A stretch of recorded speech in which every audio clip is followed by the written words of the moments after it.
Que nos sorprendió, que nos dejó boquiabiertos hacia el costado.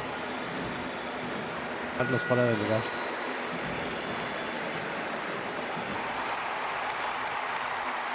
Devolución el tiro, alcanza a interceptar.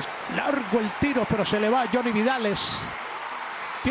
Por el gran manejo que tiene Haití del pelo. La toca en cortico, la va dejando por la mitad.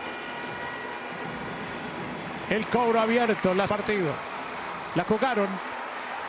Aquí viene Perú, la recibe desde atrás, no la logra controlarse la posición, está atento Alfonso Barco, lo van a entregar pero equivocado, se la llevó desde atrás Desson, la toca Desson, pasó del...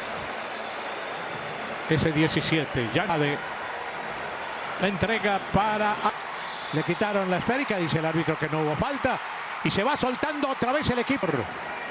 Los zagueros desde el medio la dejaron para Arcus, sale por la mitad. Martin Sperrings hace caso, reentrega el balón de nuevo para ese número 10. Gruber estaba arriba, golpe de cabeza, rechazaron y se viene soltando el equipo haitiano.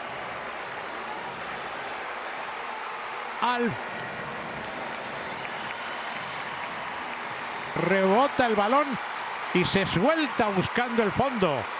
El jugador Belecarica de Dux Nason que busca la pelota. Alcanza a llegar, sin embargo, en el cierre y en el último. Al límite. Barrera de 3 hombres. Se toma. El balón le llega de nuevo a Belegar. Pase al fondo. No alcanza a reaccionar.